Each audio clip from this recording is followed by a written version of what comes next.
Olá, pessoal, sejam bem-vindos.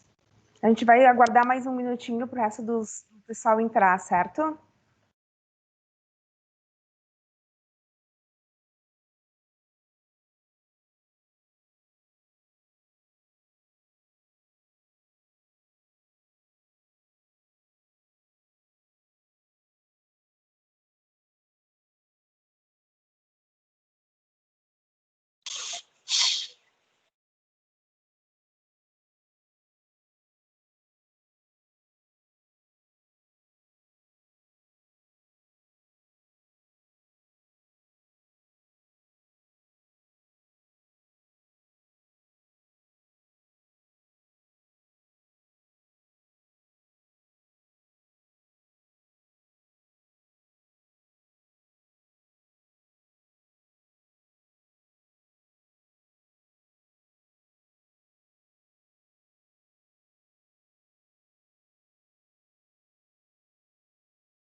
Boa tarde, pessoal. Sejam bem-vindos à nossa live. Eu peço que todos desliguem as câmeras e os áudios. E, primeiramente, eu quero agradecer ao Dr. Marcos por essa parceria, por estar disposto a conversar um pouquinho com nós hoje. E eu vou passar a palavra para o Renan, que é meu colega, que vai falar um pouquinho do Cimex. Depois o Dr. Marcos começa com a nossa live. Obrigada pela participação de todos. Renan, contigo. Boa tarde, pessoal, tudo bem? Eu me chamo Renan, sou gestor de projetos aqui do Cimex e eu queria passar um recadinho para vocês. Eu sei que todos são muito ocupados, né? Agradecemos aí a atenção de todos, tá deixando esse tempinho aqui conosco para a gente conversar e desenvolver aí atividades junto com vocês. E assim, eu queria passar o recado que nós aqui do Cimex, tá? A gente sabe que nos últimos meses está sendo muito difícil para algumas empresas, né? Tanto em função ali da crise gerada pelo coronavírus, questões pontuais mesmo, até o governo querendo aumentar imposto, fornecedor aumentando o preço, né? A gente está ciente da questão do aumento de matéria-prima. Então, a gente sabe, então é difícil, né? Você tocar uma empresa, especialmente nesses tempos de crise. Então, a gente aqui, a nossa equipe, eu, a Fran, o Samuel, a equipe toda, a gente está quebrando a cabeça mesmo para tentar desenvolver ações que realmente ajudem vocês, né? Porque um dos objetivos dessa nossa direção aqui com o sindicato, né, com o Cimex, é de promover uma aproximação entre o Cimex com vocês, mas também de promover uma união, né, uma aproximação entre os próprios associados, né, porque a gente sabe que dessa forma a gente vai estar gerando novos negócios, vai estar gerando novas oportunidades para vocês e fortalecendo a categoria dessa forma, né. Então a gente está promovendo aí algumas ações, a gente está montando, né, uma parceria com uma universidade lá da Inglaterra para tentar ajudar as empresas a abrirem o leque para o mercado internacional, né? E nos próximos dias a gente vai estar começando a divulgar. A gente também está fechando mais uma parceria aí para ajudar as empresas nas questões de processo produtivo, né? Que a gente sabe que tem muita empresa ainda, muitas das nossas indústrias não tem o processo enxuto, ainda acaba gastando muito dinheiro com desperdício, com layouts fabris pouco eficientes. Então, a gente também está se movimentando nessa parte para aumentar a competitividade das empresas. E uma das parcerias que a gente já está em andamento agora, a gente conseguimos, junto ao Sebrae, uma visita com um especialista, uma visita não, na verdade seria uma conversa de negócios, né? A gente sabe que o Sebrae, eles, como estão sempre muito perto das micro e pequenas empresas, né? Eles têm muito conhecimento de processos, de como fazer uma otimização dentro da empresa que pode estar ajudando o empresário, tá? Então, eu vou colocar o link aqui no espaço de bate-papo, tá? Quem tiver interesse em participar desse projeto, o nome dele é Gestão Fácil. Então, é uma parceria totalmente gratuita que a gente conseguiu com o Sebrae, né? Então, eles estão disponibilizando para nós um especialista para ter essa conversa de negócio que dura ali 30, 40 minutos e, de repente, pode ser a virada de chave, né, para a empresa conseguir manter a competitividade. E como não tem custo nenhum para a empresa, então o único investimento de vocês vai ser mesmo o tempo de estar recebendo esse atendimento, tá? Eu me coloco à disposição, vou deixar também o meu contato aqui no espaço de bate-papo e agradeço mais uma vez a atenção de todos e se que precisar estamos à disposição, viu? Vocês não estão sozinhos. Um grande abraço. Pessoal, então, dando início à nossa live, passo a palavra para o Dr. Marcos. Obrigada. Obrigado, Fran. Boa tarde, pessoal.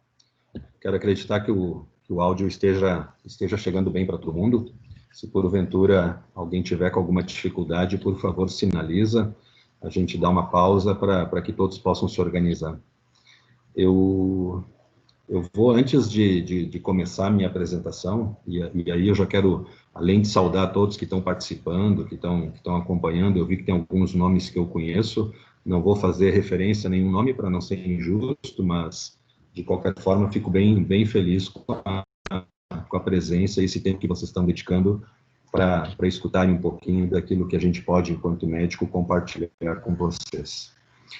Eu queria só começar sinalizando assim, o porquê que nós escolhemos. Eu escolhi justamente esse assunto da Covid, e eu vi que o título, né, foi colocado como alguns mitos em relação a esse cenário, a esse problema que a gente está vivendo, né? Então, há um tempo atrás, aqui mesmo, no CIMEX, conversando com os colegas, onde eu integro a comissão, eu percebi, assim, um 19. E, por vezes, assim como eu confesso a você, muitas vezes desproporcional à realidade, né, daquilo que, de fato, representa esse vírus. As indústrias, né, sobretudo as nossas indústrias aqui ligadas ao CIMEX, profissionais da área de segurança e da área de saúde, nós estamos muito acostumados, muito familiarizados com os riscos físicos, com os riscos químicos, mas a gente não costuma lidar com riscos biológicos. Ao passo que nós, médicos, a gente, desde a nossa formação, e eu vi que alguém sinalizou aqui que o áudio está oscilando, o Carlos sinalizou, só me confirma se vai melhorar ou não, Carlos, e vou tentar aproximar um pouco mais aqui, né? Então, nós, pela formação e até pelo exercício da atividade, a gente lida o tempo todo com agentes biológicos, com riscos biológicos. E então, isso faz com que a gente já via de regra, esteja mais familiarizado com as rotinas, com as necessidades, com os cuidados que a gente precisa demandar no nosso dia a dia, porque não é só Covid que a gente lida, né, pessoal? Agora, o coronavírus, na forma do SARS-CoV-2, ele é uma novidade para todo mundo, mas coronavírus não é novidade, né? E nas suas outras variáveis, tuberculose, né? A cada 2, 3 semanas, eu atendo um caso novo. Agora, em função da pandemia, até diminuiu consideravelmente, mas até o mês de março, março, a cada 2, 3 semanas, eu vejo um caso novo de tuberculose em Caxias do Sul. Nas atividades que até um tempo atrás eu desempenhava em hospital, nós convivemos com os mais variados agentes biológicos e, por força do hábito, dos cuidados, das medidas de controle, a gente acaba conseguindo, à medida do possível, evitar também a contaminação. Imaginem que, se pelo medo, né, de enfrentar um agente biológico, nós não enfrentássemos, né, a gente fugisse dessa situação, a gente teria uma situação muito mais grave. Então, eu não quero também, com a fala, sinalizar daqui a pouco que não representa risco. Representa, sim, risco, mas, ao mesmo tempo, existem formas de controlar, enquanto a gente não tiver um tratamento efetivo, enquanto a gente não tiver uma vacina, uma imunização para SARS-CoV-2, a gente tem também, sim, medidas de contingenciamento e foi a partir disso, desse medo que eu enxerguei nos colegas, nas pessoas, que eu resolvi conversar um pouquinho, e aí a Fran depois pediu para que eu estendesse também essa fala para as nossas empresas ligadas ao CIMEX. Né? Eu vou compartilhar com vocês uma apresentação que eu fiz, mas eu também não queria que fosse um monólogo. Eu quero que vocês se sintam à vontade para ligar, ativar o microfone, porque a partir de agora eu vou estar com a apresentação aqui, e aí, por favor, ativa o microfone e podem interromper, podem perguntar, aquilo que eu souber responder, eu vou responder, aquilo que porventura eu não souber, eu me comprometo em buscar informação e retornar tão logo possível com a informação. Está aparecendo a tela para vocês? Sim. Sim. Positivo. Deixa eu só ver se eu...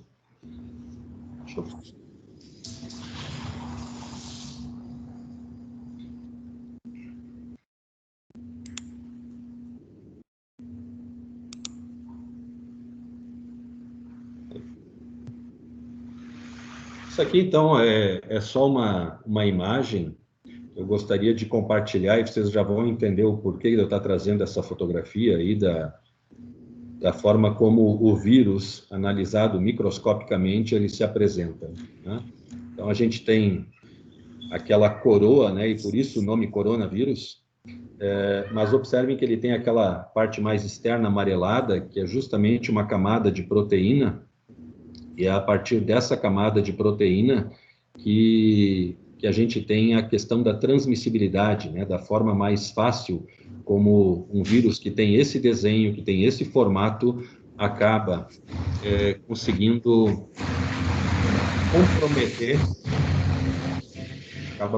comprometer e se disseminar de maneira bastante expressiva entre as pessoas. O coronavírus, de fato, pessoal, ele tem uma transmissibilidade muito alta, né? E é em razão desse desenho, desse formato, que a gente tem a transmissibilidade maior. E aqui eu vou trazer um outro bichinho conhecido de vocês, um outro vírus, tá?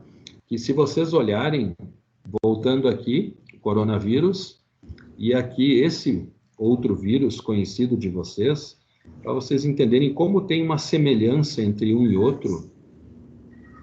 E eu não coloquei, claro, o nome mais conhecido desse vírus, mas esse aqui é o H1N1. Tá? Esse é o retrato do famoso H1N1, que nós tivemos aí a partir de 2009, né, passamos a ter contato com frequência com pessoas portadoras do H1N1. Por que eu fiz questão de comparar esses dois vírus?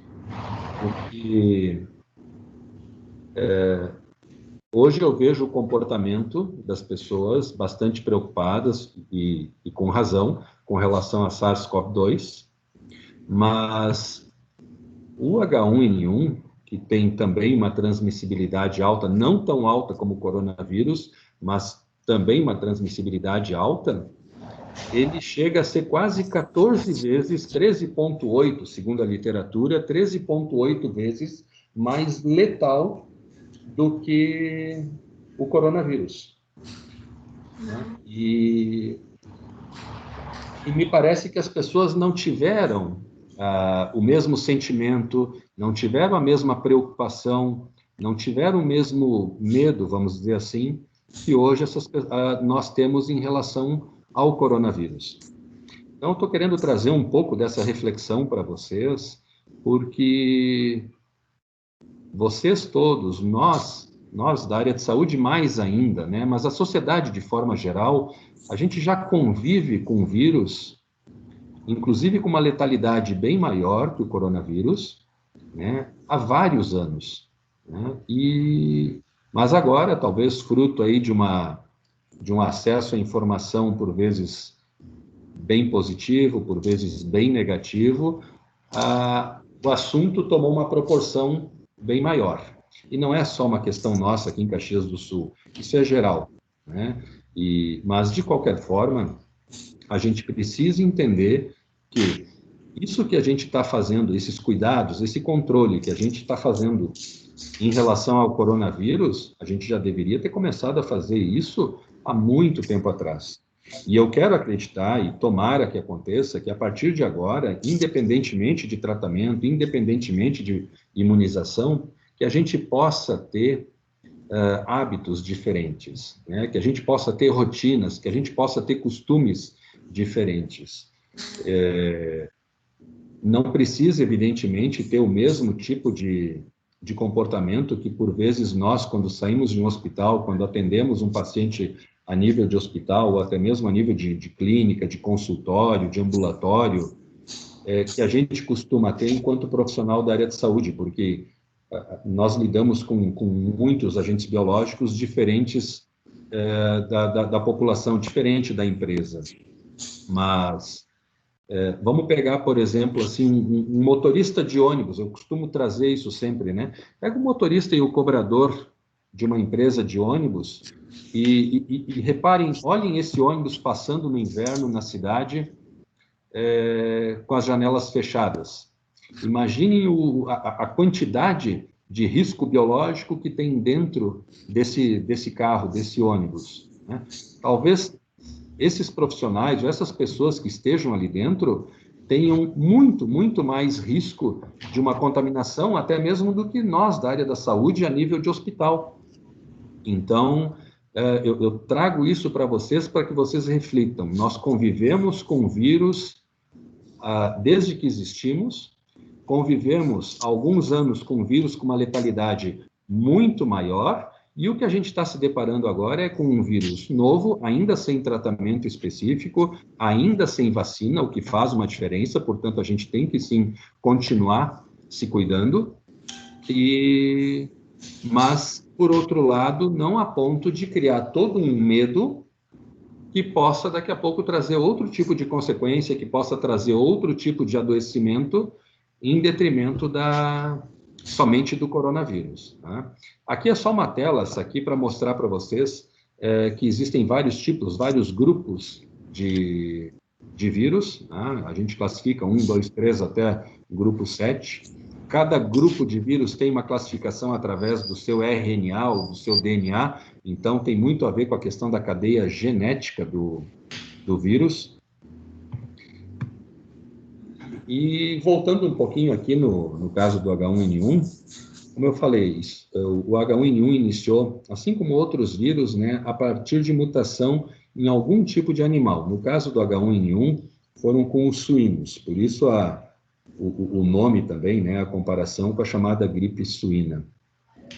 E o primeiro caso registrado foi em 2009, e quando a OMS declarou a condição de pandemia, ele já estava presente em cerca de 75 países, pelo menos até onde se sabe, quando foi declarada a questão da pandemia. E no final, ele atingiu um pouco mais de 100 países. Já a SARS-CoV-2, a Covid-19, todo mundo tem isso bem presente, começou no final do ano passado na China, e rapidamente, em 4 meses, já tinha chegado em 167 países. Isso é importante a gente entender, né, porque mostra a velocidade, né, e, de fato, assim, a capacidade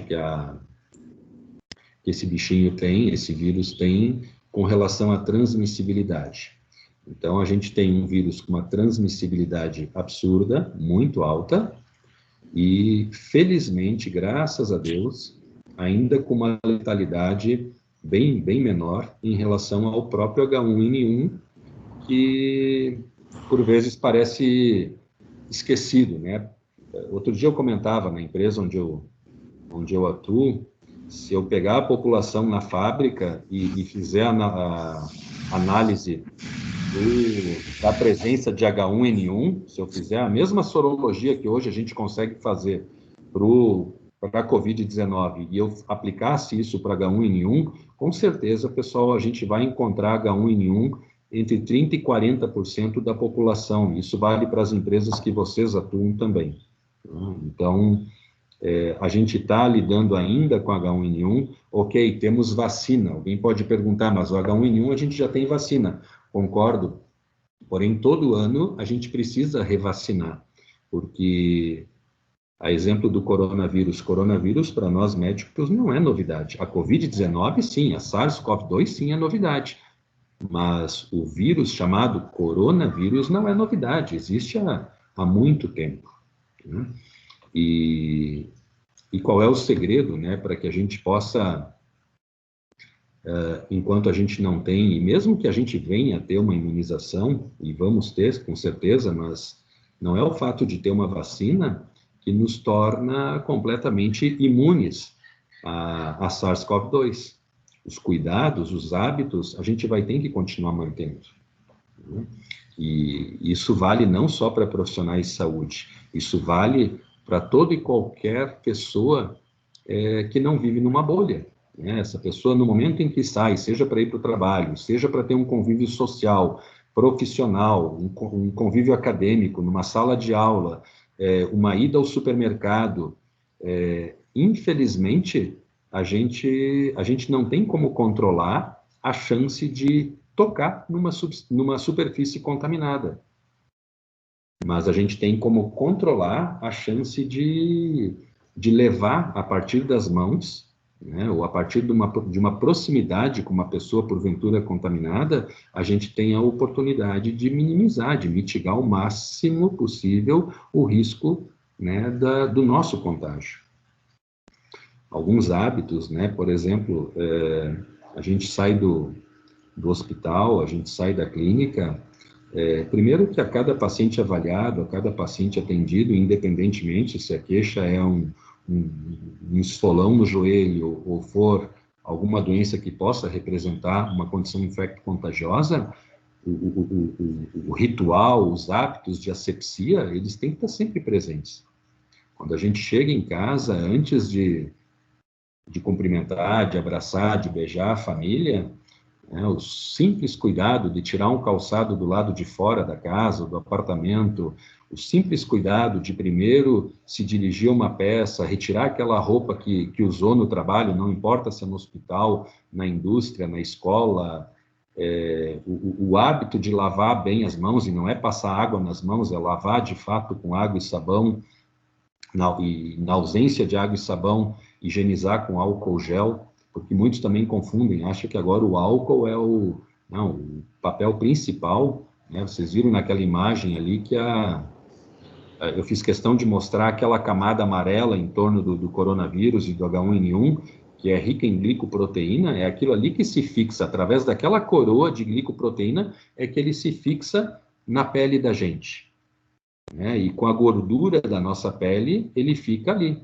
Então, a água e o sabão funcionam mesmo na remoção do vírus, né, da pele da gente. O hábito, no meu caso, por exemplo, que uso óculos, o hábito de lavar o óculos com água e sabão, o hábito de lavar um relógio, de tirar a aliança, poder lavar, isso, pessoal, são cuidados fundamentais. E eu espero que, passado esse momento, que as pessoas não esqueçam esse ritual, esse costume, né? Porque é a partir disso, e eu vou mostrar agora alguns números ao redor do mundo para vocês, e a gente vai começar a entender como o comportamento pode fazer a diferença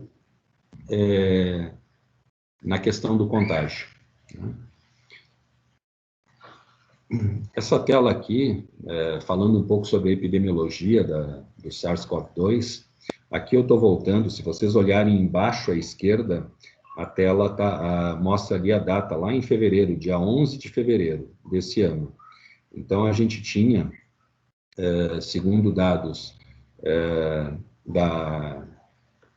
da própria OMS, utilizados pela OMS, nós tínhamos 43 mil casos confirmados no mês de fevereiro, dia 11 de fevereiro.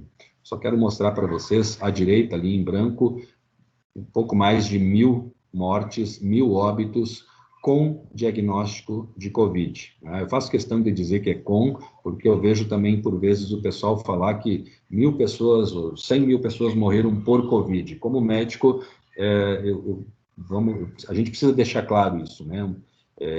Nem tudo é somente por Covid, né? Aqueles que estão morrendo com Covid estão, sim, caindo nessa conta, e não me cabe aqui fazer juízo de valor disso, mas o fato é que essas pessoas também, em função da internação e da investigação, né, da sua doença, tiveram o diagnóstico concomitante da SARS-CoV-2. Então, ele acaba computando. Mas, 11 de fevereiro, nós tínhamos 43 mil pessoas confirmadas, né, com coronavírus.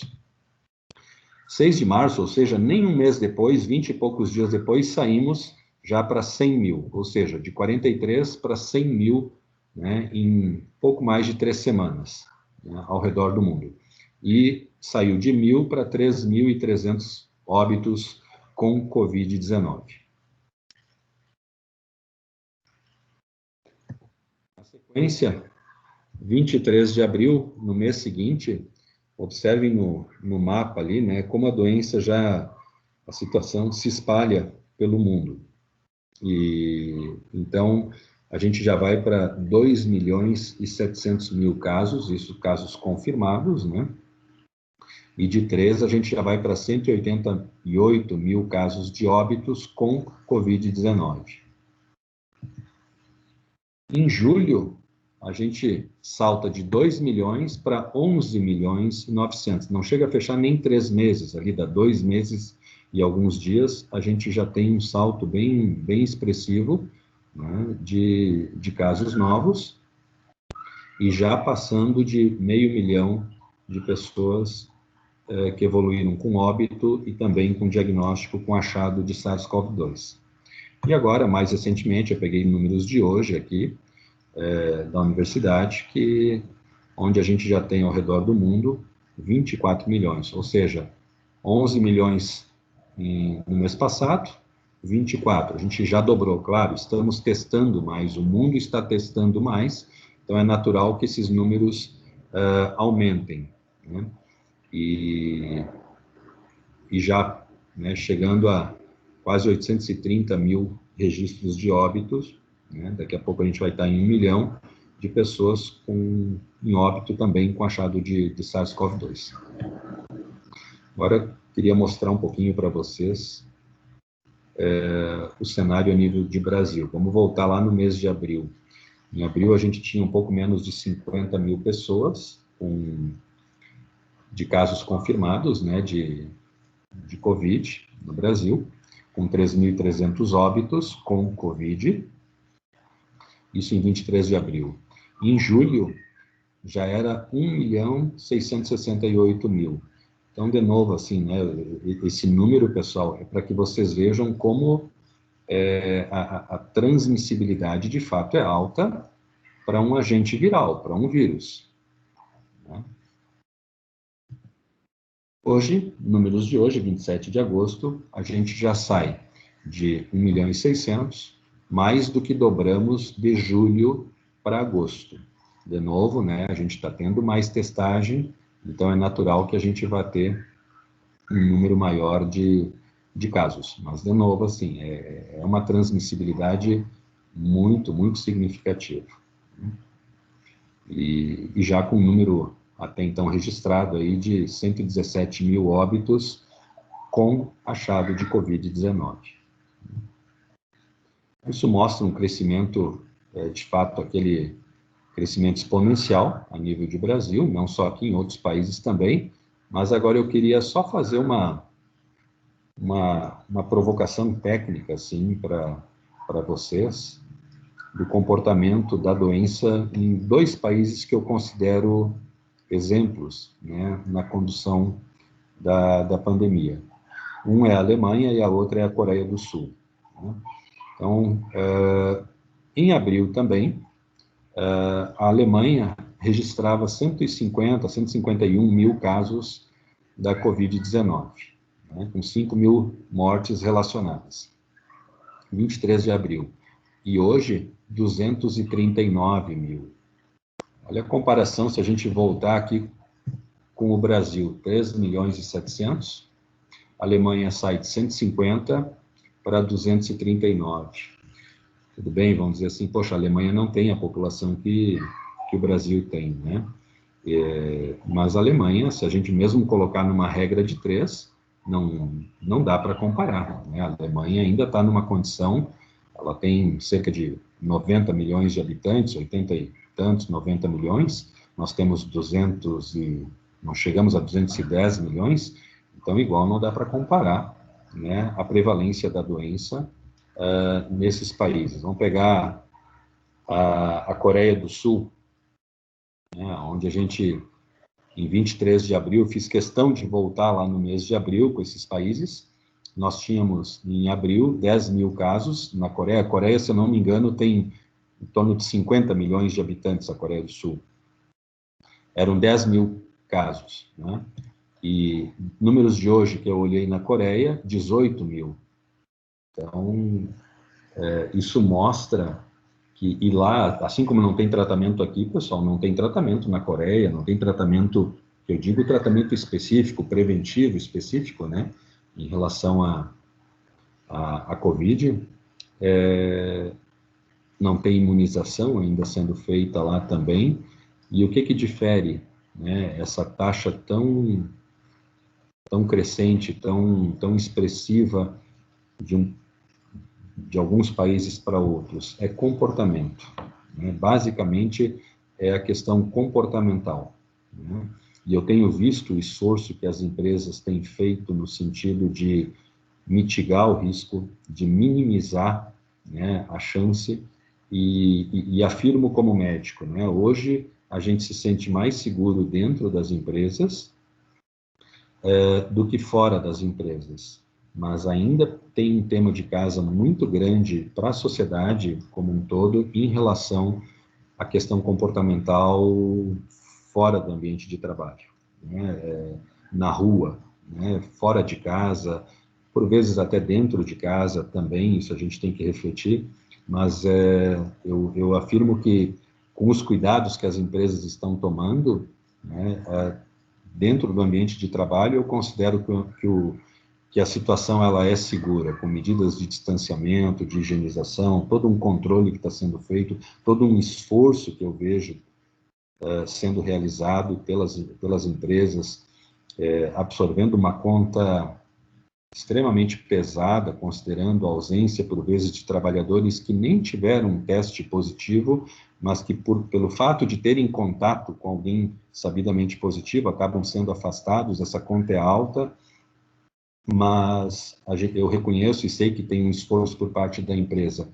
Agora, a gente precisa evoluir ainda e precisa trabalhar a cabeça, a mentalidade das pessoas com o comportamento fora, porque esses números aqui mostram que a disciplina num país como a Coreia do Sul faz toda a diferença no que diz respeito à transmissibilidade da doença, né? Até aqui, pessoal, alguma questão, alguma dúvida?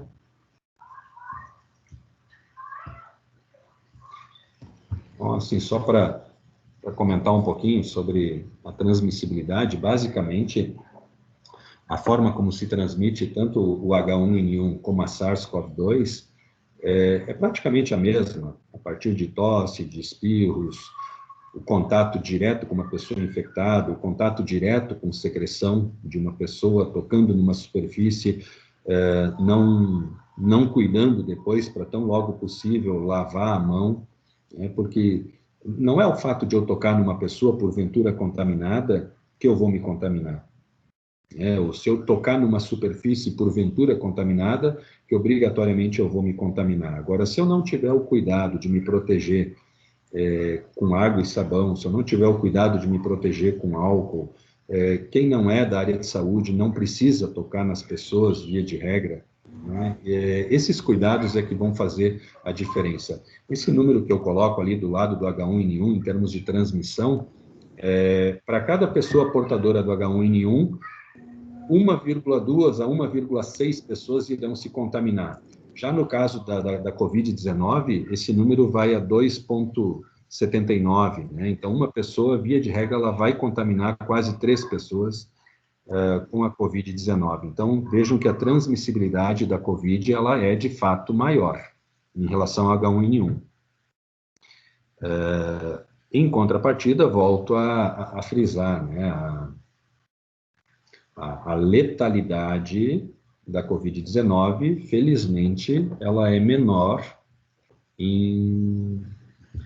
nessas pessoas, né, em relação ao H1N1. Né? Eu tenho acompanhado bastante também, pessoal, os números na nossa cidade, em especial de pacientes internados, até por um dever de ofício, por questões de trabalho, eu preciso acompanhar. Então, em todos os hospitais, a gente está recebendo dados, quem é que está internando, quem são os pacientes que acabam tendo complicações, quem são os pacientes que acabam, porventura, infelizmente, evoluindo com óbito. E aí eu quis trazer um pouquinho para vocês também, de novo, né, nós somos movidos a comparações, né, então, de novo, vou comparar nessa apresentação aqui, a minha fala vai ser sempre comparando a Covid com H1N1. Vocês lembram que havia, né, em 2009, 2010, por acaso, até naquela época, minha esposa estava gestante em 2009 para 2010, e eu me lembro que era uma preocupação muito grande da gripe suína, do H1N1, com as grávidas, né, com as gestantes. Havia também essa preocupação muito grande do H1N1 com as crianças, com as pessoas mais jovens, né, e também, né, não ia ser diferente com as pessoas de uma faixa etária maior, com aquelas pessoas, porventura, imunocomprometidas, né, que tem alguma doença que compromete o sistema de defesa das pessoas. Né? E naquela época, os números, a literatura mostra que mais de 80% ou mais dos óbitos ocorreram em pessoas com menos idade, pessoal. E, de novo, eu não via tanta preocupação da sociedade como a gente vê hoje. De novo, não que não deva ter preocupação, temos sim que ter, até porque não temos ainda um tratamento e a vacina. Mas, no final, eu comento, né, onde eu quero chegar com essa fala. Já com a SARS-CoV-2, as crianças e a população mais jovem, não é a força de trabalho de Caxias do Sul, que via de regra está ocupando os leitos de UTI, não só em Caxias, como fora de Caxias, né? Hoje a gente está com um olhar muito, muito forte na população mais idosa. Quando eu pego os números a nível de internação, principalmente em UTI, quem está lá ocupando os leitos é o vovô, é a vovó, com 83, 84, 85, 80, 78, 90 anos, né? Essas pessoas é que a gente tem que ter um cuidado muito grande, né? Também pessoas que têm alguma comorbidade, né? Que são portadoras de alguma doença crônica. Bom, eu sou hipertenso, eu tenho pressão alta, então eu sou necessariamente um grupo de risco. Eu tenho diabetes, eu sou necessariamente um grupo de risco. Eu tenho uma vulnerabilidade maior? Depende, né? Se são doenças passíveis, se não de cura, mas de tratamento, são doenças passíveis de compensação. Então, eu consigo, através de tratamento, através de comportamento, de disciplina, manter essas doenças, mesmo crônicas, mas compensadas. E no momento em que eu tenho um paciente, mesmo que portador de uma doença crônica, uma moléstia crônica, se a doença estiver controlada, estiver compensada, que a gente chama, essa chance, pessoal, diminui consideravelmente de um agravo.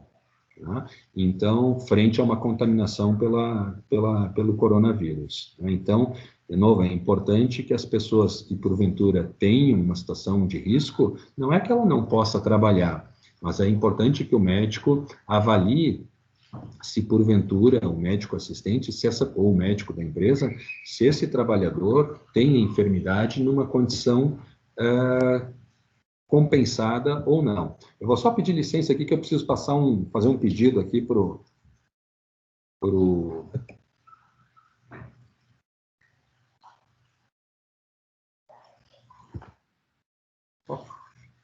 Será que funcionou agora? Eu acho que não está carregando, né?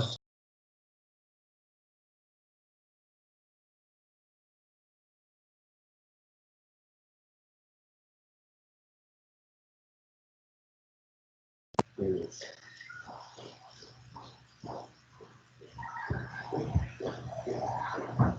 Só vou retomar aqui. Desculpa, só porque o computador não estava carregando aqui, pessoal.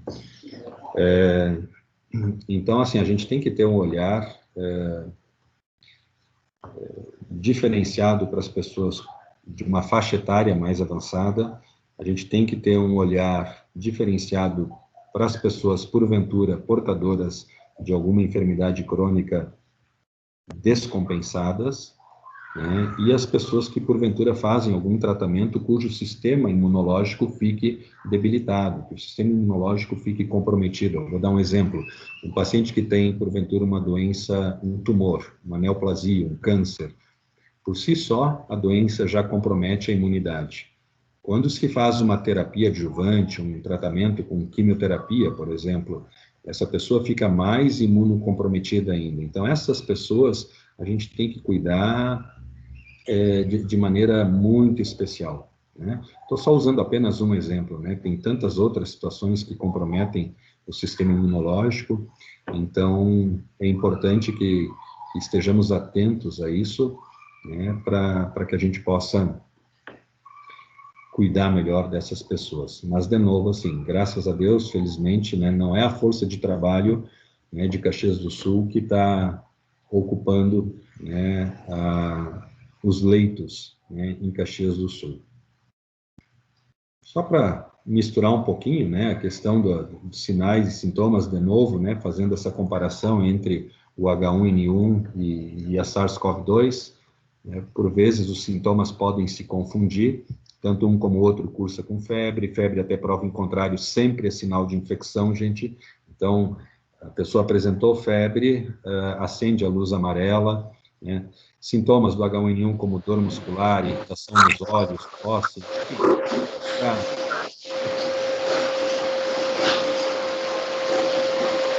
interferência, aí melhorou. Né? Podem ver que os sintomas da SARS-CoV-2 por vezes se confundem também, né? Febre, coriza, tosse, né? Uma diferença ali na questão da anosmia, que é a perda do olfato, e a ageusia, a perda do paladar.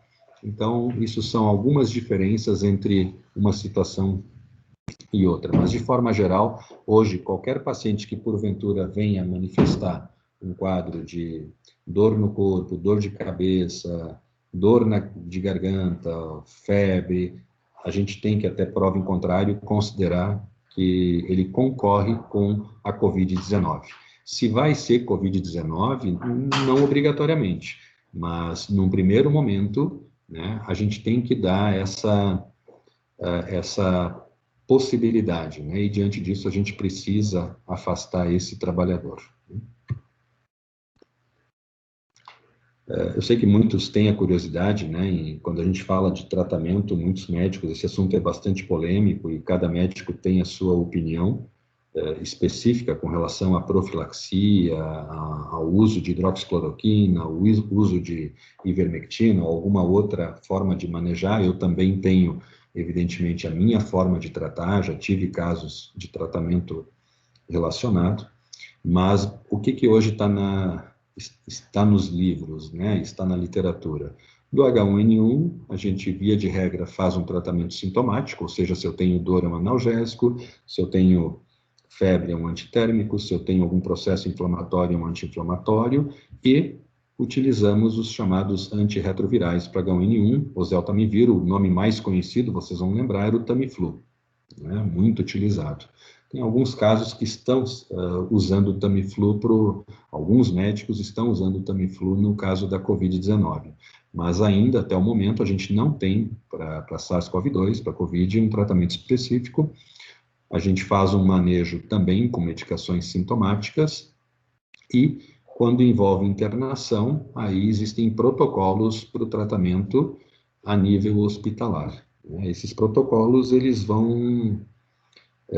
são diferentes conforme a fase da doença, né? Nós temos na Covid-19, de maneira resumida, assim, para entender, vamos dizer assim, 3 fases, né? A fase número 1, que é a fase da infecção, né? A partir da contaminação, onde eu vou desenvolver a multiplicação do vírus, a replicação viral. A fase número 2, que é uma fase, a gente chama de inflamatória. E a fase 3, que seria já uma fase de coagulopatia, de alteração dos fatores de coagulação sanguínea, é onde normalmente a gente pode perder um paciente dependendo do manejo, do tratamento, dependendo também dos fatores outros de risco, né? Que isso a gente tem visto, a gente vê bastante a nível de hospital.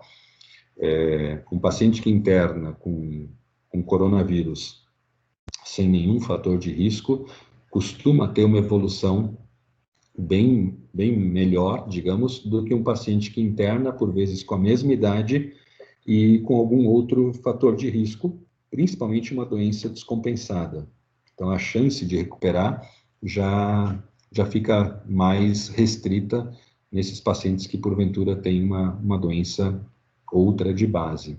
E, aliás, a nível de hospital, a gente tem, com os colegas, conversado com frequência, e eles trazem, né, que muitas pessoas com medo de se expor, né, nessa questão de que tem que ficar em casa, também acabam, por influência dessa informação, acabam, sem querer, negligenciando a busca, o acesso ao médico com relação ao acompanhamento de uma doença que já vinha, porventura, fazendo o tratamento.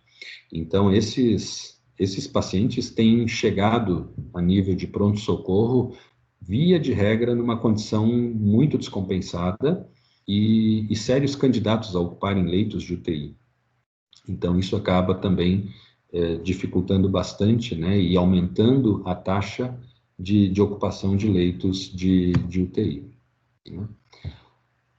Em relação à imunização, né, o H1N1 nós já temos, né, a vacina. Anualmente a gente faz a imunização junto com a influenza, né, com a vacina da gripe.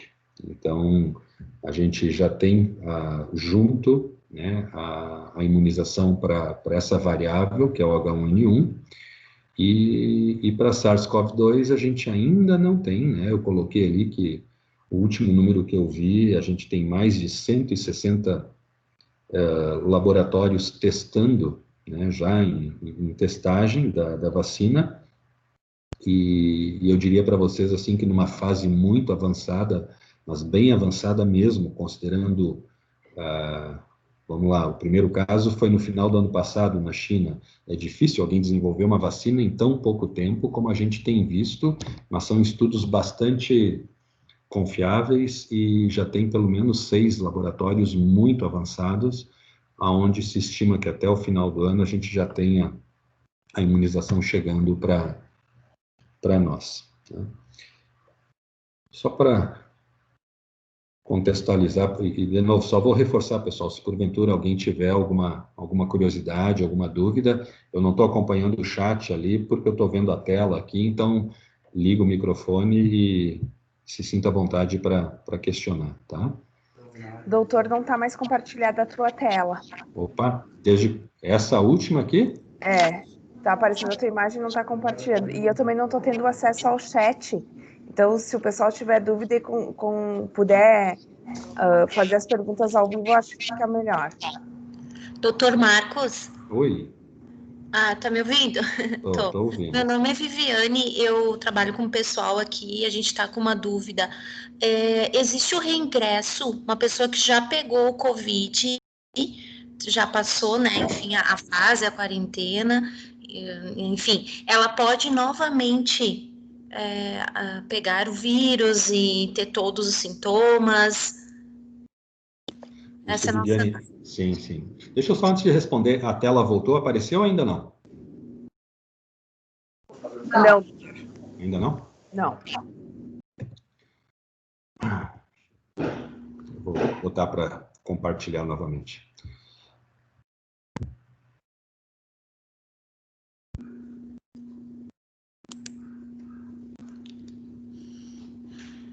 Viviane, assim, enquanto eu tento voltar a tela aqui, respondendo a tua dúvida, a gente ainda não tem, os médicos ainda não têm essa certeza, Viviane, não se tem ainda uma clareza a ponto de afirmar. Se suspeita, vamos lá, né? Se suspeita que essa imunidade, ela não seja eterna. Digamos que eu, Marcos, tenha me contaminado e... Só, por favor, alguém me sinaliza, eu estou tentando aqui, quando voltar a aparecer. Ainda não. Ok.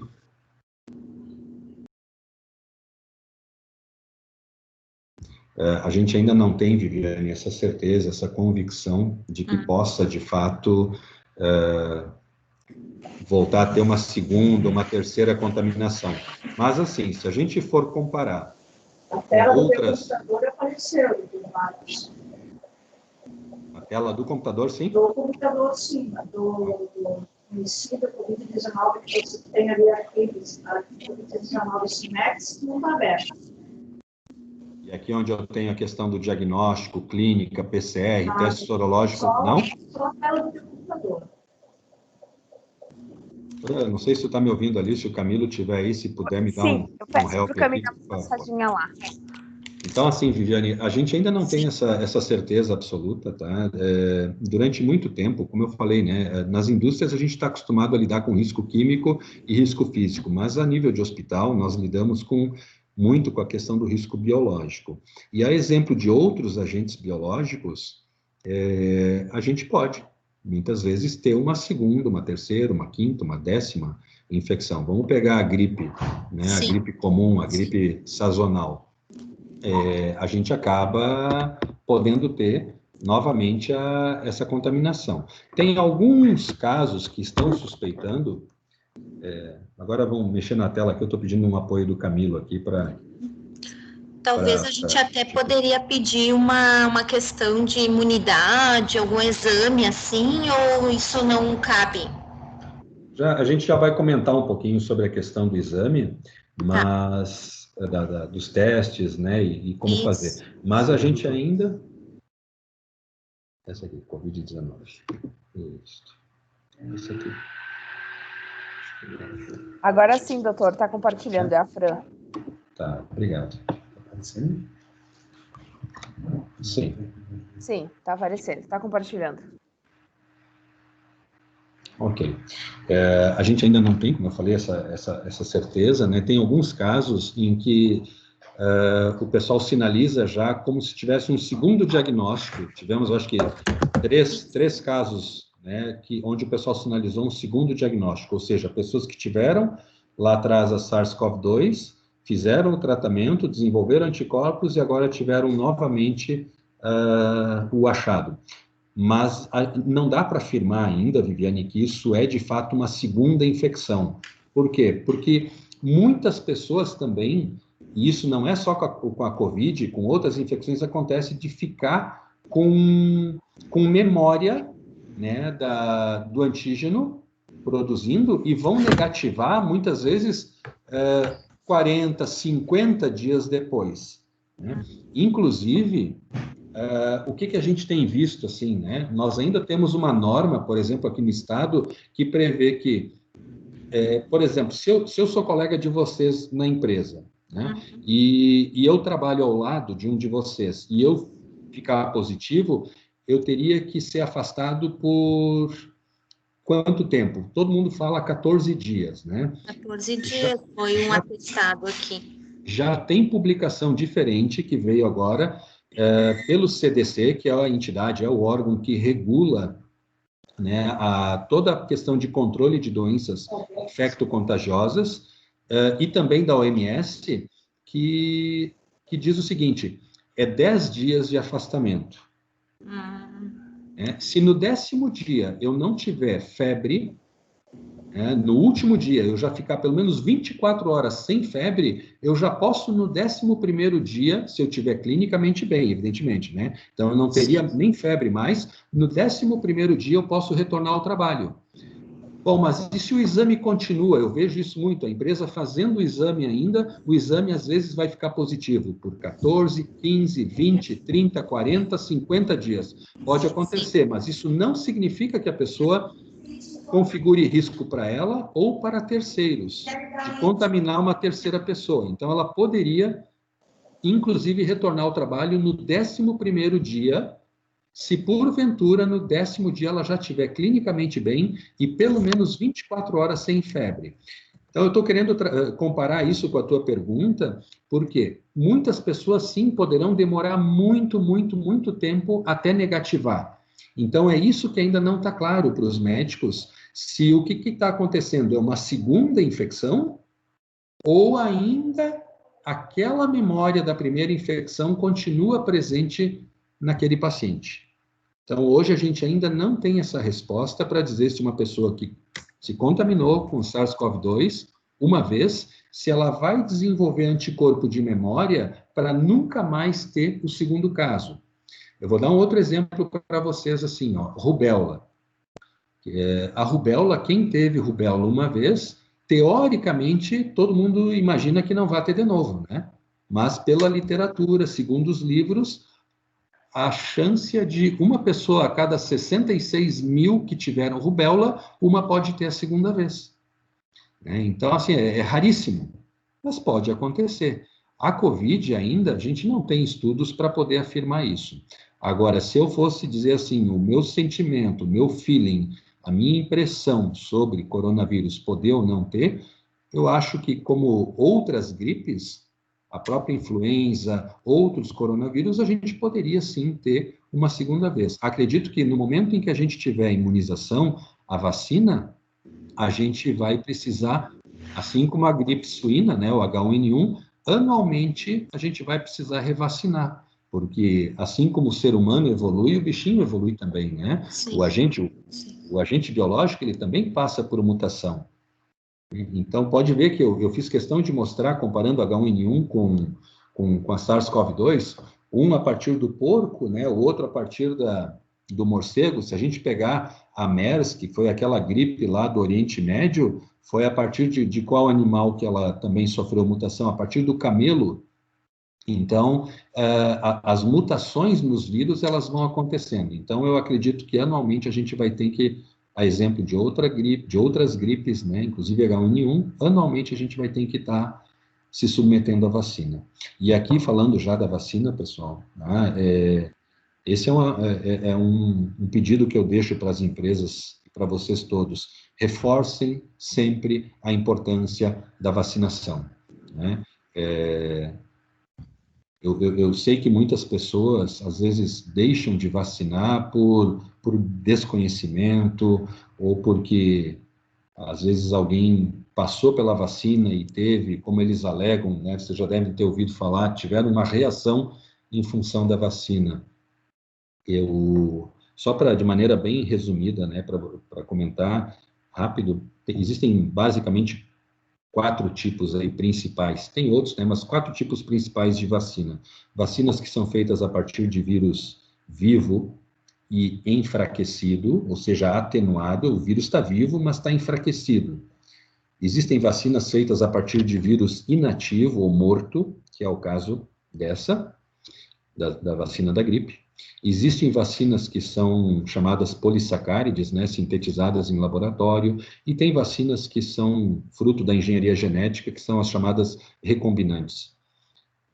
No caso da vacina da gripe, ela é feita de vírus inativo ou morto, e morto, gente, nenhum morto faz mal para ninguém, não existe isso.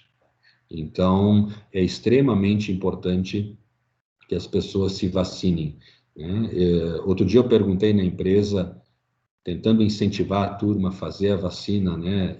Um tempo atrás eu perguntei quem tinha visto, né, alguma criança fazer poliomielite, a paralisia infantil.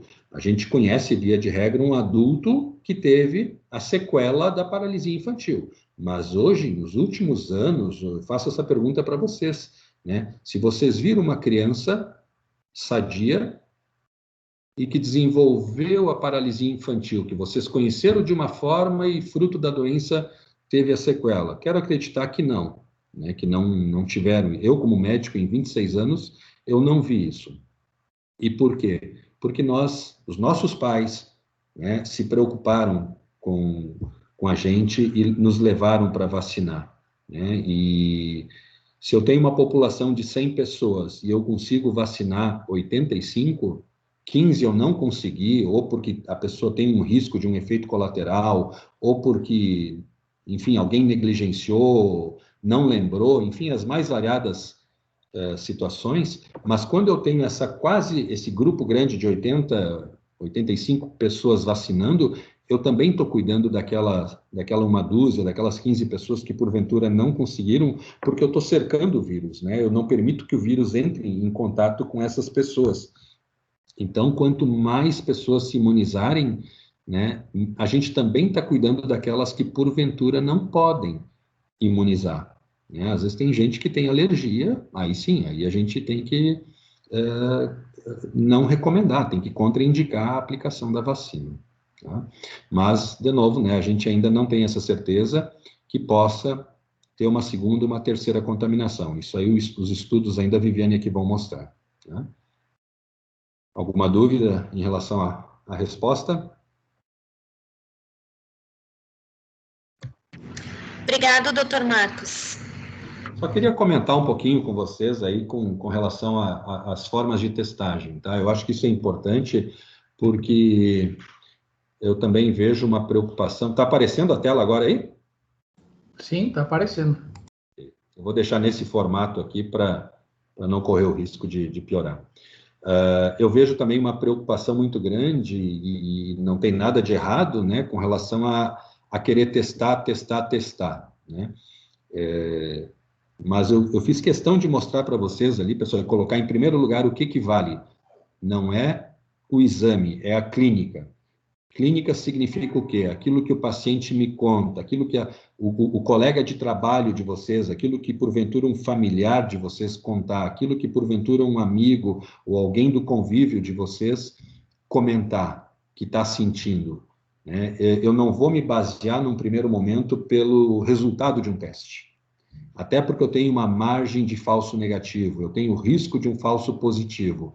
Então, eu não vou me basear exclusivamente pelo teste, eu vou me basear fundamentalmente por aquilo que o paciente me contar. Ok? Então, se a pessoa me relatar que eu estou com dor de cabeça hoje. Bom, dor de cabeça isoladamente não significa que não concorre com Covid-19.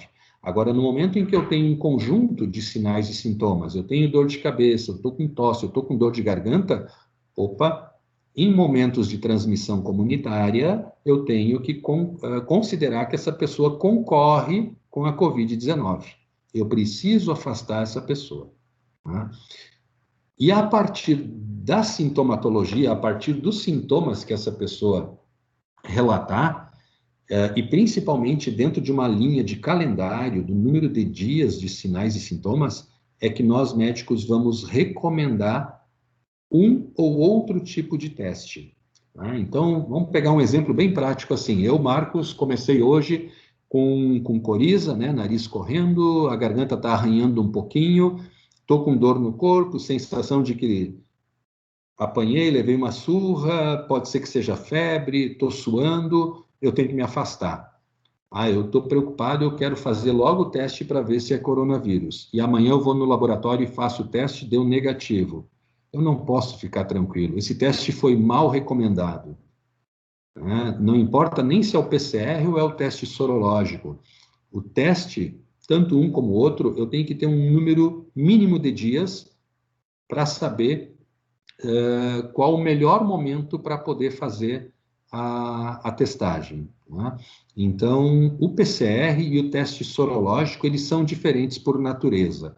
O PCR, ele mostra para nós médicos a presença do... Vocês vão lembrar lá da época da escola do antígeno e do anticorpo. O antígeno é o bichinho propriamente dito, é o vírus ali, né? E o anticorpo são os soldados de defesa contra, é a nossa imunidade. Poxa, para mim mostrar o antígeno é mais rápido do que para mim mostrar os soldados de defesa, porque eu tenho que primeiro me contaminar para depois ter a produção de anticorpos. Então, quem vem primeiro sempre? A recomendação do PCR. E em que momento eu vou poder fazer um PCR? Pelo menos com 72 horas do início dos sintomas, ou seja, 3 dias para frente. Então, se eu hoje é dia 27 de agosto, eu hoje comecei com esses sintomas que eu descrevi para vocês, eu vou ter que esperar no calendário 3, 4 dias para então fazer um PCR. Porque se eu fizer amanhã ou depois de amanhã, eu estou botando dinheiro fora. Né?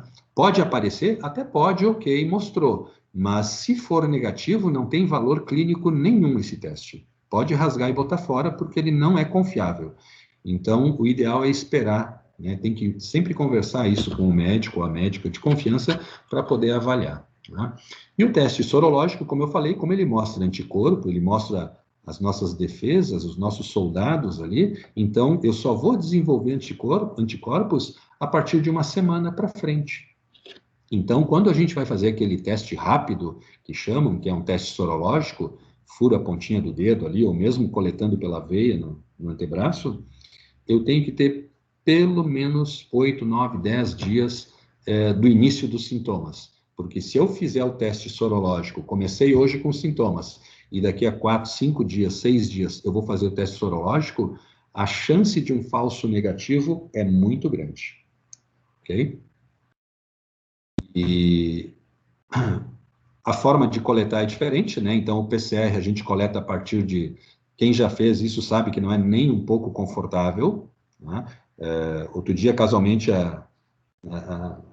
uma secretária na minha clínica estava com sinais e sintomas, esperamos o momento certo dela fazer a coleta do material, ela foi para o laboratório, fez a coleta e veio o resultado negativo.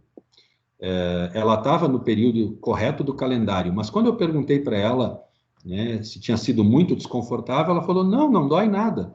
Eu disse, não é dor, é desconforto. Foi desconfortável ou não? Ela me disse que não, né, que pegou na bochecha ali e na entrada do nariz. Eu disse, pode botar fora o teste porque não tem valor. Né, porque o teste mesmo do PCR tem que pegar a secreção da naso e da orofaringe, né, para poder pegar. Isso é lá no fundo, eu vou mostrar na sequência para vocês. E ele vai mostrar quando dá um resultado positivo, significa que a situação está na fase crítica, ou seja, crítica para mim como portador e de mim para terceiros pelo risco que eu represento de passar para os outros. E normalmente o PCR pode ser feito, pessoal, entre o terceiro dia, ou seja, 72 horas, né, até o 12º dia. Querer fazer PCR depois de 2 semanas, o risco de um falso negativo é muito grande. E olha lá onde vai o cotonete. Não é aquele cotonete que a gente tem em casa habitualmente, tá? É um senhor cotonete, quem já fez sabe, né? Não é doloroso, mas é bem desconfortável o teste, porque o cotonete tem que ir lá na rinofaringe, lá atrás. E lá na orofaringe, naquela imagem à direita, em cima ali, é lá na goela mesmo, né? É de nausear. Né? Ali só para terem uma ideia do tamanho do cotonete. E já o teste sorológico, né, do soro, então é a partir do sangue que a gente vai, né, ou pelo antebraço ou pela punção do dedo ali, e a gente vai pegar os anticorpos IgM e IgG. Né? Só comentando um pouquinho, né, às vezes eu também vejo um equívoco por parte de muitos, né? Eu fiz o teste, o exame sorológico e deu positivo, e eu tenho que ficar em casa. Sim, mas o que deu positivo? Se for o IgM é uma coisa, se foi o IgG é outra coisa, é outra forma de interpretar. Né? E às vezes as pessoas nem sabem o que é que deu positivo, né? Então, só como uma dica para vocês, tá? Sempre a gente tem que olhar diferente. O IgM, não é que esse M é momento, tá? Mas gravem isso como uma forma de facilitar o entendimento, a interpretação. M de momento. Então, é porque naquele momento eu estou numa situação, talvez, de risco para mim e para terceiros. Então, se eu hoje fizer um teste, eu comecei com sintomas há 8 dias atrás, e hoje eu faço um teste sorológico e dá IgM reagente, significa que eu ainda estou na fase de risco para mim e para terceiros. Agora, passou 20 dias e eu faço um teste sorológico e deu IgM negativo e o IgG reagente, significa que eu fiquei com memória e eu já passei da fase crítica, eu já não represento risco nem para mim e nem para terceiros. Tá? Então, muito cuidado quando às vezes alguém fala, eu fiz o teste e deu positivo. Primeiro, que tipo de teste fez? E segundo, qual foi o positivo que apareceu? Aqui, pessoal, eu fiz questão de colocar essas palavrinhas aí, conversando com vocês das empresas, porque eu também atuo em empresa e não é o primeiro cenário crítico. Esses 18 anos que eu estou em Caxias do Sul, não é o primeiro cenário crítico que a gente vive. Né? Ele é um cenário crítico, sim, ele é um cenário crítico diferente, ele é um cenário crítico de incertezas, e toda vez que a gente está diante de uma incerteza que provoca no ser humano um estresse, né? E o estresse ele vem sempre que existe uma ameaça, a gente não sabe como as pessoas vão reagir àquele fator estressor.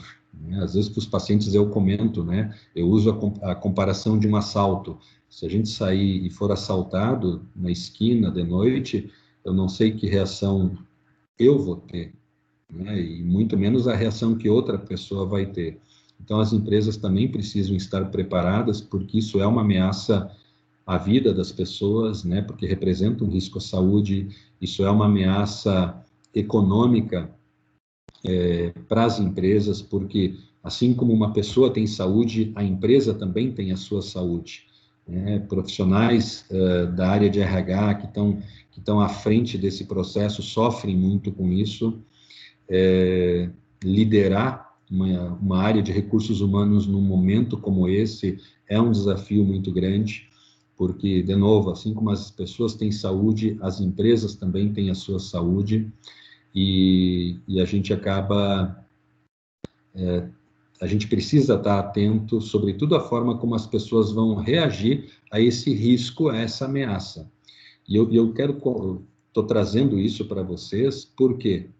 Porque no afã de sentir o emprego ameaçado, no afã de manter o emprego, melhor dito, com o risco da ameaça do desemprego e pela necessidade de manter o emprego, pessoal, eu vejo que tem pessoas omitindo sinais e sintomas. E isso eu acho extremamente perigoso. E como é que a empresa precisa enxergar isso? Ela precisa... Ontem mesmo atendi um paciente que chegou a me mandar um WhatsApp pedindo que, pelo amor de Deus, eu reconsiderasse o afastamento dele. E eu não posso reconsiderar isso. E ele precisa ter na empresa de vocês...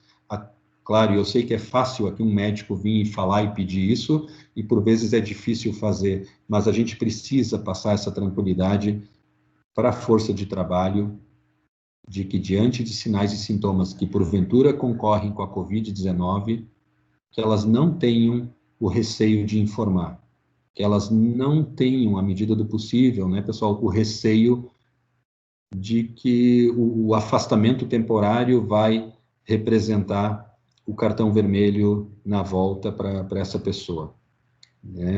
Daqui a pouco, eu sei que eu estou entrando aqui em algo que talvez nem seria o papel de um médico, né? Mas pelo medo do desemprego, as pessoas omitem informações, gente. E em períodos como esse, onde a máscara esconde também, né, muita coisa, poderia passar batido. E aí 1 para virar 3 é rapidinho. E esses 3 para virar 9 é rápido, e aí aquilo que seria aplicável a um trabalhador, ou 2, ou 3, eu sei que tem o seu impacto, mas quando vê, toma uma proporção dentro da empresa de vocês. Então, cuidem bastante isso, né? Conversem, façam com que esse tipo de informação chegue, à medida do possível, para a força de trabalho, porque o trabalhador não pode ter esse sentimento de que, se eu adoecer, é o cartão vermelho. A gente precisa refletir sobre isso. Né? Medo, ansiedade, né? Tudo isso são coisas que fazem parte em cenários como esse, né? O próprio home office, né? A gente está mudando o cotidiano, tem gente que está lidando com isso de uma forma, tem gente que lida de outra forma, para uns é mais fácil, para outros é mais difícil. Não é porque o trabalhador, porventura, está fazendo suas atividades a partir de casa, que ele não merece ser cuidado, que não vale o contato, né, da empresa com essa pessoa, no sentido de se preocupar com ele, com a família, querer saber como é que eles estão, né, porque está todo mundo sofrendo com isso.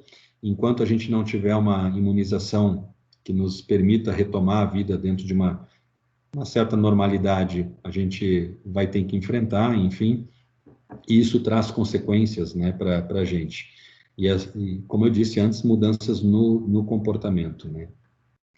Então, indo para o final, pessoal, outro dia eu vi um vídeo até que talvez alguns de vocês tenham visto aí, que rolou no WhatsApp, onde foi um exemplo assim muito feliz assim que o pessoal fez para mostrar como é que o distanciamento social, o distanciamento funciona bem, né?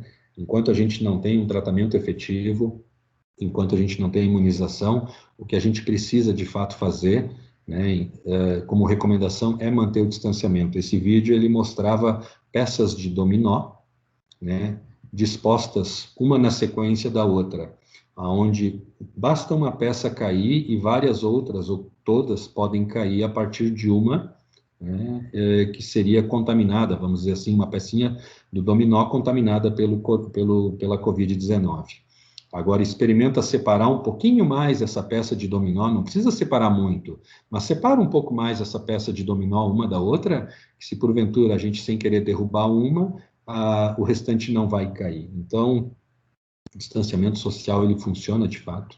Isso vale para o ambiente de trabalho também da gente, né? Vale para uma sala de aula, né?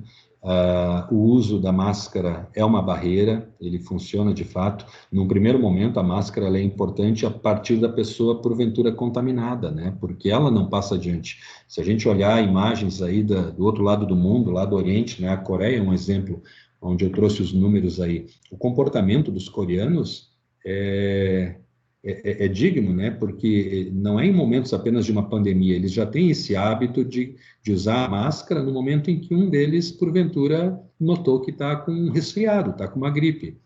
Então, para evitar que outras pessoas se contaminem a partir dele ou dela, essa pessoa passa a usar a máscara, e a máscara funciona, assim, muito bem, né?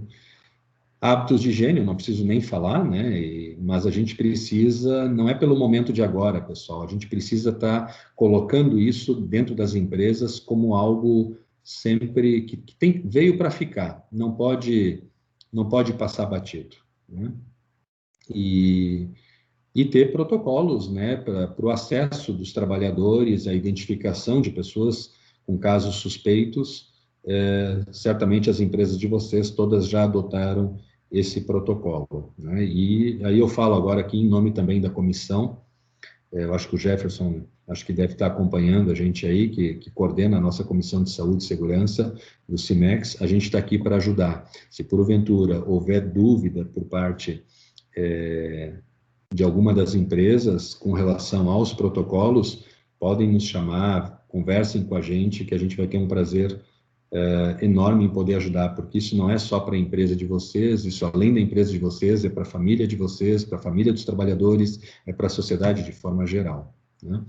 Então, acho importante também estabelecer um canal de comunicação direto com os contactantes, isso vale para a família dos trabalhadores também, né? A família tem que ter, porventura, uma forma de comunicar a empresa, se porventura algum trabalhador venha a ter algum sinal, sintoma que possa concorrer com a Covid-19.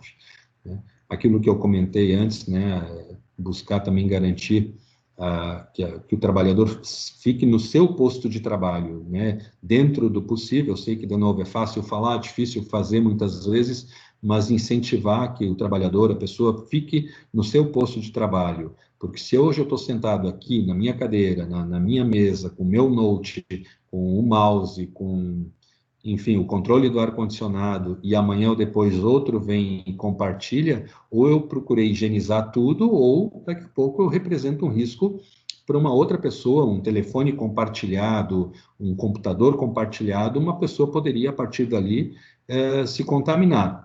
De novo, não é porque eu vou tocar num computador de alguém com Covid positivo, tocou, que eu vou me contaminar, mas se eu esquecer e não higienizar as mãos, antes de levar para o rosto, para a boca, para o nariz, eu tenho grande chance de me contaminar. Uma coisa que eu acho importante também é ter conhecimento, eu sinalizei ali, da rede de saúde, né, e de apoio frente aos casos com necessidade. Há um tempo atrás, vocês viam essa questão de que, bom, fica em casa, né, se os teus sintomas são poucos, nem procura o médico, quanto menos for para o ambulatório, quanto menos for procurar o médico, melhor. E isso, gente, não é bem assim, tá? Porque essa pessoa que fica em casa, muitas vezes, incentivada por uma fala de não procurar o médico, essa pessoa, quando vai, ela já vai numa fase inflamatória ou de coagulopatia, e aí fica difícil manejar. Ou o sofrimento, o arrasto do problema é muito grande. Então, o que nós temos informado nos nossos protocolos de recomendação para a empresa? Que a pessoa busque, sim, a informação com o seu médico de confiança ou, daqui a pouco, com o serviço de suporte da empresa. Pode ser, inclusive, no formato de teleatendimento, de telemonitoramento, mas é importante que o médico converse com o paciente. Ah, mas eu só tive febre. Não importa, é importante que, às vezes, conversando com o paciente, a gente faz na entrevista, algumas perguntas que a pessoa não tinha valorizado, que a pessoa não tinha se dado conta e que já o calendário começou a contar, às vezes, 2, 3 dias antes. Eu já tive, inclusive, profissional da área de saúde, da enfermagem, que não valorizou em si próprio uma manifestação clínica ocorrida dias antes e que ali já era o prenúncio da Covid-19. E por último, então, assim, o filtro nas informações, né? A gente está vivendo um momento aí em que a internet tem, sim, o lado super positivo, mas a internet tem, sim, também coisas não adequadas, não coerentes. Então, eu acho que isso é importante também que a empresa trabalhe com a turma um filtro nessas informações. Que passem, né, para o serviço de saúde da empresa, ou se porventura não tem o serviço de saúde estruturado com serviço ocupacional de referência, ou com suporte nosso da Comissão de Saúde e Segurança do CIMEX, para que a gente possa também ajudar na verificação de algumas informações, né? O volume de informações é grande e o pessoal acaba se perdendo muitas vezes naquilo que é certo e aquilo que não é certo em relação à Covid-19. Para quem está em home office, eu fiz questão de sinalizar, né, a questão das rotinas, principalmente para quem está em home office, né, isso vale no trabalho presencial também, mas senão daqui a pouco vai ser difícil, na hora que voltar ao presencial, vai ser difícil de dar conta do recado. Então, é importante para a própria saúde da gente manter rotinas. Bons hábitos de vida, isso não só em épocas de pandemia, né? Isso sempre é importante, mas vale a lembrança, né? Doenças infecto-contagiosas que comprometem o sistema respiratório, a hidratação, gente, para quem tem diagnóstico de Covid-19, faz muita diferença na recuperação do paciente. Boa alimentação, sono, atividade física. né? Ah, porque eu tenho que ficar em casa. Ninguém está impedido de fazer atividade física de maneira saudável, né? Eu não vi nenhum regramento, ok? Às vezes tem a questão da academia, mas tem outras formas da gente se exercitar, tá? E boa leitura. Acho que era isso aqui que eu queria, em termos de slides, passar. Deixa eu tentar voltar aqui na Pessoal, apresentação. eu não estou conseguindo abrir o chat. Se alguém tem alguma dúvida, pode questionar, abrir o microfone e questionar, tá? Joaquim, Oi, Joaquim, tudo bem? na verdade eu tenho, acho que seria um complemento de informação, acho que no final tu entraste no assunto de home office, e a minha pergunta é se já existe alguma estatística de avanços, e eu sei que tem alguma coisa, mas se tem algum número que nos diga com relação a questões psicológicas desse pessoal que está em home office e da população como um todo, que houve toda essa mudança de comportamento e para muitos tem uma dificuldade para que isso seja absorvido e conduzido de maneira saudável, né, psicologicamente falando. Então, se tiver alguma coisa, se quiser nos passar, por favor. Em termos, Joaquim, de número exatamente, eu desconheço. Não sei se o pessoal da área de saúde mental já prospectou alguma coisa em termos assim de percentual, vamos dizer assim, de trabalhadores seja em home office ou até mesmo, eu diria muitas vezes que as pessoas, Joaquim, só o fato de precisarem sair de casa, ir para o seu ambiente de trabalho, muitos também têm medo, né? Não é só o home office que acaba alterando o estado, a condição emocional das pessoas. Muitos sofrem pelo risco, pelo medo de precisar sair de casa, do medo de precisar, porventura, se aproximar de um colega de trabalho. Então, essa insegurança também existe, né? Mas eu não saberia, em termos de número exatamente, se já tem algum levantamento. Agora, afirmo, com certeza, que a partir dessa mudança de rotina, dessa mudança digamos, de trabalho, de formato de trabalho, as pessoas estão com um grau de sofrimento maior. Vale também, pessoal, para as nossas crianças, né, para os nossos filhos, né, que estão ausentes.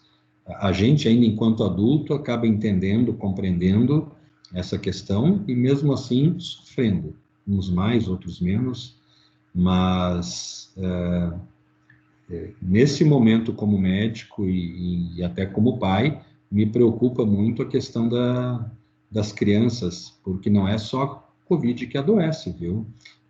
O aspecto emocional joga junto, e o sofrimento mental que adultos e crianças estão experimentando, não sei ainda em números, mas ele com certeza é representativo.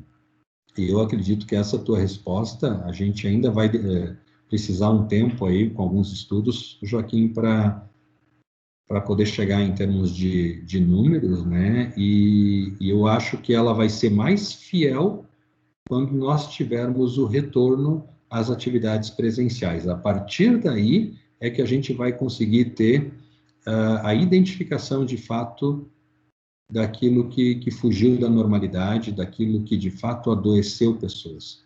A partir do reencontro, a partir do momento em que a gente tiver novamente convívio social, profissional, acadêmico, esses números vão aparecer de maneira até mais fiel do que agora. Não que não possa ter agora, sim, tem, mas eles serão mais fiéis a partir da retomada da convivência. Ok. Muito obrigado, doutor, e Opa. parabéns pela sua apresentação, muito bom. Espero que esteja Doutor contribuindo aí. Renato Zucco, está me Oi, ouvindo? estou sim, doutor Renato. Prazer lhe ouvir, obrigado pelo prestígio. Parabéns aí pela apresentação, mas eu queria fazer uma colocação para os profissionais que atuam na área hospitalar, clínicas médicas e dentárias, que estão, assim, submetidos a eventuais pacientes com coronavírus, poderiam, mais tarde, se forem contagiados, vamos dizer assim, alegar nexo de causalidade para uma doença ocupacional equiparável a acidente do trabalho? Entendi. Agora a gente está falando, a sua pergunta é diretamente relacionada a profissionais da área de saúde, pelo que eu estou entendendo, que atuam, seja a nível de hospital, a nível de clínica, consultório odontológico. O que eu lhe diria assim, se esses profissionais, o próprio programa de controle médico dessa instituição, seja uma clínica, seja um consultório, todos têm o programa de controle médico de saúde ocupacional e o programa de prevenção de riscos ambientais. Agora está mudando isso, né? Com a revisão das NRs, aí a gente vai ter um conceito diferente. Mas, enfim, no momento em que o risco biológico, doutor Renato, está presente, fica muito difícil de descaracterizar esse nexo causal. Isso é diferente numa indústria, né? Seja ela uma indústria metalmecânica, material elétrico, uma indústria plástica, madeira. Aí eu não tenho no PPRA e no PCMSO a identificação do agente biológico. Embora tenha algumas questões aí que, por força do decreto municipal de Caxias, a gente tem discutido isso com o secretário de Saúde, inclusive levamos isso para o prefeito, eu mesmo participei dessa fala, representando o CIMEX, o Simplas, porque o último lugar que eu entendo que isso tem que estar é no PPRA de uma indústria metalmecânica, a questão do risco do agente biológico, que é fruto de uma ameaça externa, de uma pandemia, levar para dentro do PPRA de uma empresa.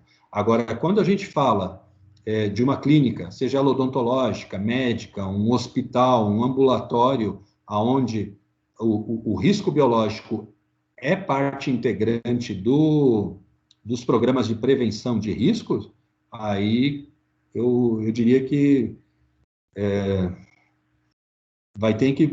teríamos que demonstrar que a contaminação ocorreu no ambiente externo. E não conseguindo demonstrar isso, eu entendo que vai ficar caracterizado o nexo causal, porque a pessoa lida com a exposição, né? O que muda, assim, aproveitando a sua pergunta, né, e até como auxílio para os demais que estão ouvindo.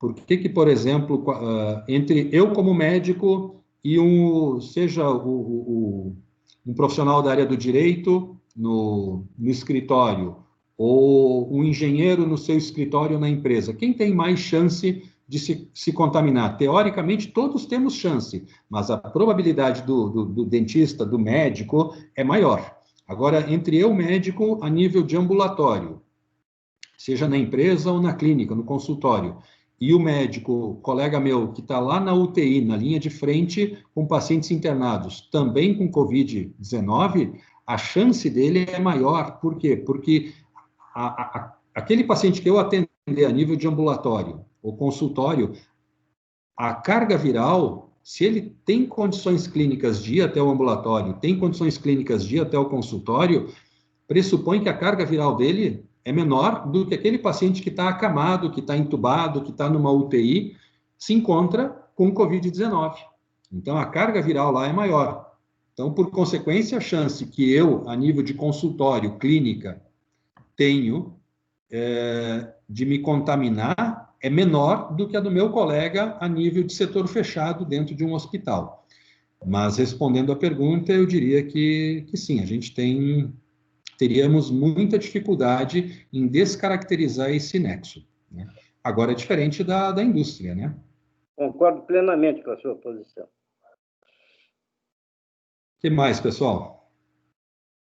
Sei que alguns já saíram aí, eu acho que é em função do horário, né? Mas... Doutor Marcos, boa tarde. Boa tarde. Quem é que está falando? Luiz, tudo bem, doutor Marcos? Ô, Luiz, boa tarde, tudo bem? Inicialmente, parabéns aí pela explanação, e acho que essa pandemia está nos trazendo, remetendo a algumas análises. Todos nós estamos aprendendo com isso. E o que eu observo atualmente é que, na região geográfica, Caxias do Sul, a gente está experimentando um nível de casos testados positivos crescente a cada semana, em oposição, né, em detrimento ao que está vendo a nível nacional. é até regional. E aí a gente faz todo aquele trabalho ocupacional, as medidas de distanciamento nas empresas, de sanitização, de controle, e na comunidade não reverte isso. O número de contagiados na segunda-feira, voltando e trazendo testes positivos, é alto. Como é que o senhor vê essa discrepância aí? O que a gente poderia ajudar a nível de comunidade? Porque o número preocupa um pouco. Recentemente, a gente, Luiz, a nível de SIC e CIMEX, a gente acabou se debruçando bastante em cima desses números, né? Até porque, como eu falei antes, eu acabo, por força do trabalho, preciso acompanhar, sobretudo, os casos internados, né? Taxa de ocupação de leitos, precisa ter esforço ou não no investimento de mais leitos ou de EPIs, enfim. E bem isso que tu fala, né? A gente percebe que a nível de empresa, de indústrias, tem todo um esforço por parte dos profissionais da área de segurança, por parte dos profissionais da área de recursos humanos, das empresas, das lideranças, dos próprios trabalhadores dentro do seu ambiente do seu trabalho ali. Agora, eu falo por onde também transito, né? Basta a gente ir no intervalo do almoço, passar às vezes na frente de algumas empresas, aonde do lado de fora da empresa parece que o comportamento é como se nada estivesse acontecendo. Então, e dentro desse trabalho que a gente tem feito do CIMEX com outras entidades, recentemente a gente concluiu que se não tiver por parte do poder público alguma medida de contingenciamento mais apertada, mais rigorosa, a gente vai enxergar exatamente isso que tu traz, né? As empresas fazendo o tema de casa, né? E os casos crescendo porque a contaminação lá fora ela continua ocorrendo. E aí voltamos naquela pergunta, claro, o Dr. Renato Zucco sinalizou a questão a nível de clínicas, né? Mas vocês bem sabem que o judiciário, ele, de certa forma, poderia condenar uma empresa frente à ocorrência de casos, né? E aí a importância de ter esses protocolos, de documentar cada uma das etapas desses protocolos, porque, de novo, né? Hoje, um dos lugares mais seguros que nós temos, isso não é só o que o Marcos pensa, o que o Marcos está enxergando, colegas médicos falam a mesma coisa, o trabalho está sendo o local mais seguro, nós chegamos nesse exemplo, enquanto empresas, né, e que o trabalho está sendo um dos locais mais seguros para evitar a contaminação da Covid-19. Claro, poderia eventualmente, né, pessoal, toda regra tem sua exceção, mas, via de regra, as empresas têm oferecido um local extremamente seguro para os trabalhadores. Só que aquele trabalhador, quando bota o uniforme, o comportamento é um, quando tira o uniforme do lado de fora da empresa, as pessoas têm um comportamento distinto. Então, eu acho que isso precisa ser um trabalho a várias mãos, entre elas o poder público, né? Bom, vou usar um exemplo aqui. Recentemente, nós tivemos flexibilização aí com relação a comércio. Eu que acompanho os números, né, os gráficos de internação, o modelo ele é um modelo Luiz serrilhado. Ele sobe, desce, sobe, desce, sobe, desce, sobe, desce. E por que ele tem esse comportamento? Porque entre eu me contaminar e eu virar um candidato a ocupar um hospital, eu demoro aí 12, 14 dias. Então, quando ele desce, há uma tendência, muitas vezes, das pessoas, os números estão caindo. Ótimo, né? No primeiro momento tudo é o que a gente quer. E o que a gente está dizendo? Não podemos cantar nenhuma vitória com antecedência de poucos dias, porque daqui a 2 semanas, tudo aquilo que foi flexibilizado agora vai ter uma consequência daqui a 2 semanas. Então, quando a gente olha no retrovisor, quando a gente olha para trás e vê que vamos pegar aqui, um pouco antes do Dia dos Pais, nós tivemos uma certa flexibilização. Pode colocar no calendário que daqui a alguns dias, em 2 semanas, a gente agora está tendo um aumento do número de taxa de ocupação de novo. Certamente. Né, porque é uma conta de algo que aconteceu dias atrás. Mas, de novo, né, as empresas estão fazendo o tema de casa, não tenho dúvida disso, e muito bem feito. Raríssimas exceções, a gente ainda vê que tem que trabalhar melhor o assunto, né, e a gente se coloca à disposição para ajudar enquanto Comissão de Saúde e Segurança. Agora, o problema tem que ser trabalhado junto com as autoridades no sentido de frear alguns maus hábitos, alguma questão comportamental que a gente enxerga fora com muita frequência. É verdade. Vamos ver, né, o que nos reserva, né, doutor? Por isso que eu fiz questão de mostrar ali os números em outros países, né, países como a Coreia. Poxa, eles têm saúde como a nossa, né? Só que o que nós não temos que eles têm que faz com que aquilo apareça? Comportamento. Né? Comportamento, disciplina e educação, né? E as empresas estão tendo um excelente comportamento nesse sentido, mas o ser humano como um todo ainda não. Perfeito. Pessoal, mais alguma dúvida? Senão a gente já vai se encaminhando para o final. Eu quero agradecer ao Dr. Marcos pela disponibilidade, acho que ficou super explicado, né? Ele já tinha feito uma prévia para a equipe do CIMEX e aceitou o convite para estender isso para os associados. Eu acho que foi excelente. Muito obrigada, doutora. Não sei se alguém quer colocar mais alguma coisa. A equipe do CIMEX também se coloca à disposição, né? Podem mandar e-mails para a gente com alguma dúvida, a gente encaminha para as pessoas competentes. Pessoal, alguma colocação? Não, nenhuma colocação. Mais uma vez, parabéns pela explanação, doutor, e vamos continuar com essa nossa batalha agora. Vamos lá. Só como mensagem final, então, eu deixo um abraço para todos, né? Alguns aqui eu conheço, outros não, mas fica o meu agradecimento também pelo tempo que vocês disponibilizaram aí para nos ouvir, e a gente fica aqui no CIMEX à disposição. Alguma coisa que porventura venha como dúvida, que às vezes na hora não lembra e depois tem, por favor, façam chegar até a gente, e que todos se cuidem das famílias, cuidem dos colegas, sigam cuidando das empresas, né? E logo, logo a gente retoma, se Deus quiser, a normalidade. Tá bom?